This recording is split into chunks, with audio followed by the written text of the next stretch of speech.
This weekend we celebrate the feast day of the Holy Family of Jesus, Mary, and Joseph. And this homily will also serve as the seventh and final of my talks on the sacrament of holy matrimony. It's fitting because the final topic regarding this final sacrament I want to discuss is the Catholic vision of what family life is like. The Holy Family of Jesus, Mary, and Joseph is the model and the basis for all Christian families. And the Second Vatican Council says in its document Gravissimum Educationis, which is a document on the importance of education, it says, since parents have conferred life on their children, they have a most solemn obligation to educate their offspring. Hence, parents must be acknowledged as the first and foremost educators of their children. So it is official church teaching, this is coming from a Second Vatican document, that the parents are the primary educators of their children, not the school district, not their CCD teacher or their priest. It is their parents. And the church takes this very seriously. This education begins at the very beginning of life. Now, obviously, I'm not a parent, but I grew up in a Catholic household, and my parents were my first teachers when it came to life and to prayer and the Bible and the faith. And my parents were married exactly 45 years ago to the day tomorrow. Quite unusually, they were married on a Sunday. I don't know if that was a thing in the early 80s, but they were married on the Sunday after Christmas because they were too poor to afford decorations for their wedding, so they planned it to be decorated for Christmas already. And normally, December 28th is the feast day of the Holy Innocents, those children that were murdered by King Herod in search of Jesus. But because their wedding was on a Sunday, the day of their wedding was actually the feast day of the Holy Family. So from the very beginning, it was my mom and dad's plan to dedicate their family to God in a special way. And tomorrow, the day and the date and the feast day, they all line up, which doesn't happen very often. So since I'm personally lacking in parental experience, what I want to do today is talk about Catholic family life from the only perspective that I can, and that is the one that my parents provided for me. The biggest fear and the regret as a priest that I hear from parents is that their children have left the church or they're no longer practicing any faith at all. My parents have a pretty good track record. All 7 of their children are still Catholic. All of their grandchildren have been baptized. And while some of us might be stronger in our faith than others, it is still an important part of our identity for all of us. I mean, when we go on vacation, we have daily mass. That's how Catholic we are, I guess. But anyways, I figured with the batting average that good, maybe it would be beneficial for everybody to hear. Obviously, raising children in the 80s and 90s is a bit different than it is today. But I think my experience is there's elements of it that are universal. It doesn't depend on the time and the place and the way of the world. And so here are 10 tips that I have learned from my parents. Tip number 1, go to Mass together as a family. Even if it's easier to sort of take turns staying at home with noisy kids, it is crucial that those noisy kids come to church. The world that we live in is so overstimulating that the atmosphere inside of a Catholic church is so alien to anything else in this world. And so there's absolutely no chance of them of ever getting used to being in a church if they don't come. So my family, we sat in the very front row, all 9 of us lined up shoulder to shoulder, and you would think that would have scared us into behaving properly, but I have 4 brothers and only 2 parents to separate the 5 of us. So we were the noisy family with kids, picking on each other and squirming around and ratting around and being taken out the back of the church all the time. And for me personally, I don't mind a noisy church. It's my preferred state of things, in my classroom too, I guess. But if a church is quiet, it means that church is dead. So I'm happy to say that we have a noisy church usually. And we have more baptisms than we do funerals, which is more than most pastors can say. So You families, especially young families, you're doing great. Keep it up. Tip number 2, people should be able to tell from the moment that they walk into your home that you are Catholic.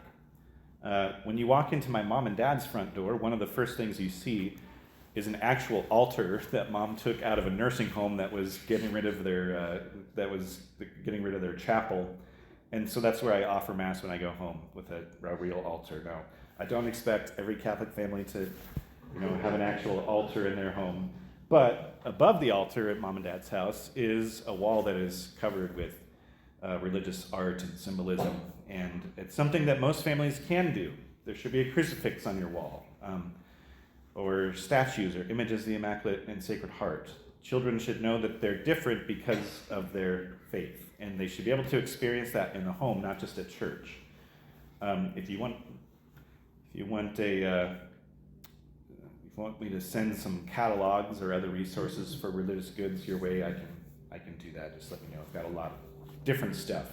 I will warn you, it's not cheap though. So, tip number 3: familiarize yourselves and your children with popular Catholic devotions, like the Rosary, like the Divine Mercy Chaplet, the prayer before meals, the prayer after meals, the scapular, the miraculous medal, holy water. We had all of these things around us growing up all the time. We always got to church early enough to pray the Rosary or to actually sing the Divine Mercy Chaplet. We had holy water fonts at the doors of our bedrooms. If we were if we were out of bed sneaking down the hallway when we should have been asleep, we knew exactly when to start hightailing it back to our bunk beds, because we could hear the religious medals clinking on the chain around mom's neck. So Catholic devotions were a part of our daily reality. During Lent, we would turn on EWTN and we would watch the Rosary. We would pray the Rosary with Father Mitch Pacwa, who would pray it every night from the Holy Land, which was really cool to see. Getting a bunch of kids to sit still for 15 minutes took some effort, so Mom and Dad bribed us with Reese's Peanut Butter Cups for good behavior. They were, of course, the store brand, not the actual Reese's, but we celebrated our baptism anniversary every year with even greater solemnity and extravagance than we would celebrate our actual birthdays. There was singing and the renewal of our baptism promises, and we had Dairy Queen ice cream cake. And since there was 9 of us, it happened more or less once a month. We had Christmas devotions that took the focus off of getting presents and focusing us on what the real meaning of Christmas was. Santa's presents came on his actual feast day, December 6th, which is St. Nicholas Day.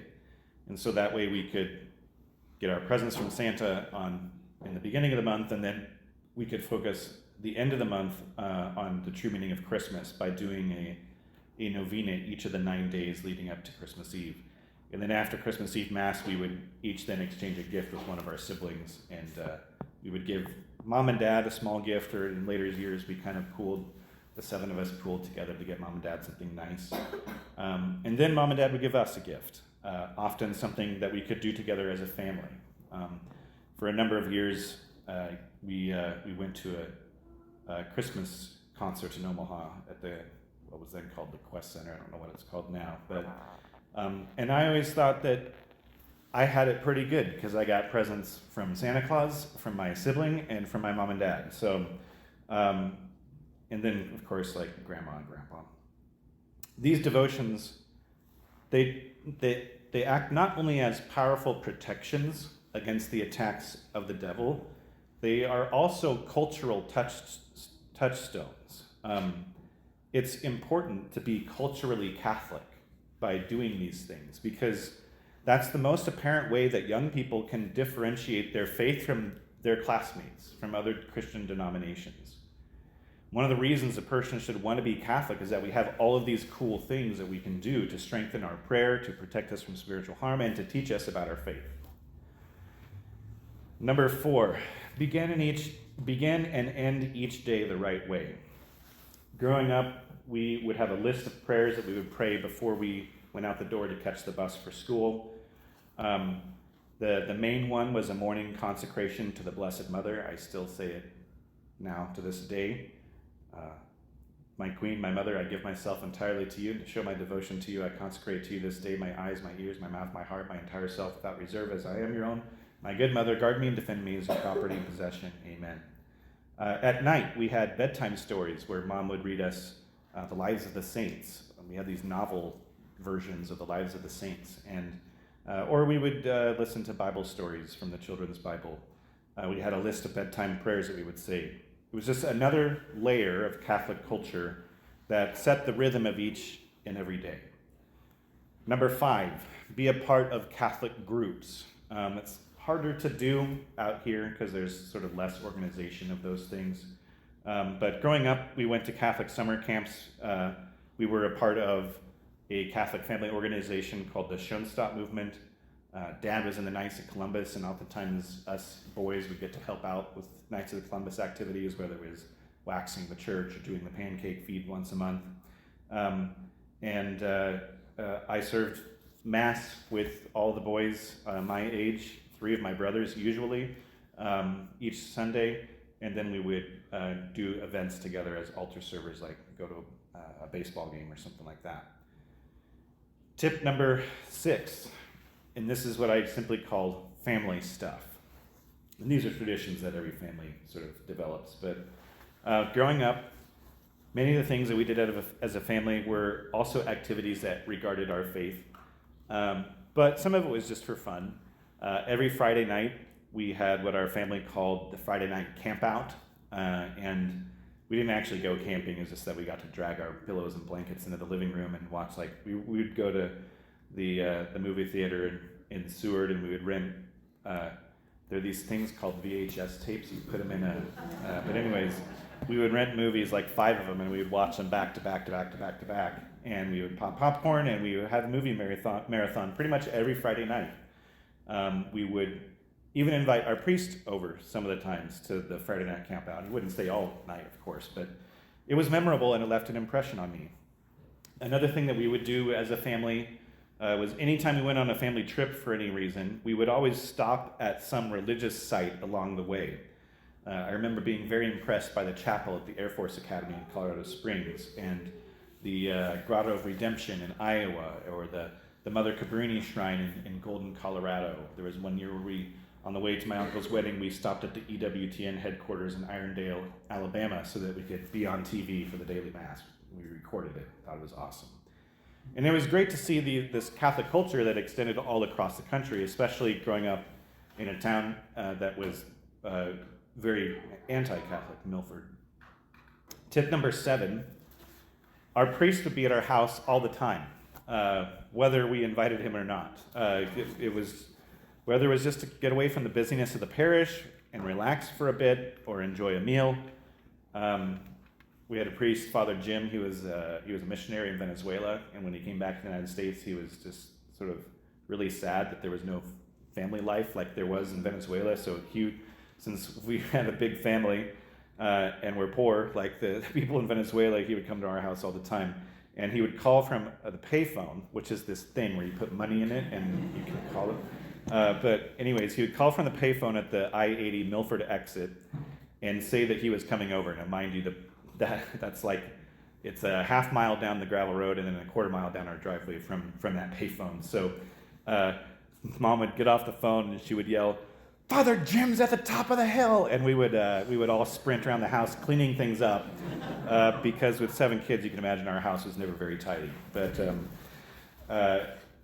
the final 3 tips, I'm gonna refer to them as overarching life principles.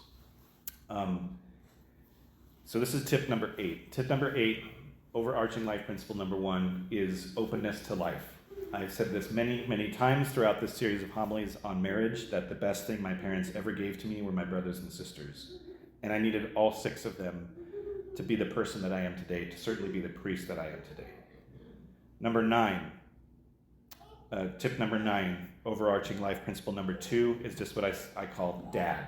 So studies show that in families where the father takes no role in their children's faith, only 20% of those children go on to practice any faith at all as an adult. In families where dad takes an active role in their child's faith, that number is reversed. 80% of their children practice faith as an adult. I'm not entirely sure why this is the case. Mothers are obviously really, really important too. But maybe it's because we often expect moms to be all about their faith. We expect them to be the religious ones, where for some reason it isn't viewed as a manly thing to be overly spiritual. But in my experience, it is perhaps the most masculine thing to live out your faith, to lay down your life for your wife and for your children, to be that image of God the Father. If that's missing from the family, we then probably don't have a healthy idea of who God the Father actually is, which no doubt has an effect on how we perceive faith. Moms pray for their children, it seems like by default. But when a child, particularly a son, sees his dad get on his knees and pray, let me tell you, that leaves an impression. Finally, tip number 10, overarching life principle number 3, is what I call the virtue of poverty. Living simply. People and experiences are far more valuable than the toy that they're going to play with for 2 days, forget about or break. Growing up, as I've kind of joked a few times in this homily, we didn't have very much, but we didn't care. We had each other's. My friends at school, they were just sort of my friends at school, but my siblings were truly my best friends. You don't need to buy your kids a bunch of stuff. Boys can turn anything into a gun or a sword. And girls can turn anything into a doll. We used our imagination a lot. We had the benefit of plenty of land to roam around on, so I guess that was one of the luxuries that we did have. And perhaps all of this is sort of old-fashioned. Perhaps parents just can't do these things anymore. And if that's the case, then we need to change kind of the world that we live in, because I feel like these are very basic things that we can all do. I don't pretend to know the first thing about raising kids, and I'm certainly not telling you how to raise yours. I only know how my parents raised me, and it seemed to work, 45 years strong. To be clear, do I think my family is the perfect Catholic family? No. Did everything go smoothly growing up? No. But we did all of these things as a family to prepare us for when things did not go smoothly, to prepare us for the challenges that come our way, because that's just part of life. So if you take nothing away from this, return to the very first point that I made, that Catholic family life must be based off of the life of the Holy Family. In the Holy Family, faith, devotions, prayers, they are imbued into the very fabric of the daily life in their family. And so it needs to be the very foundation of ours.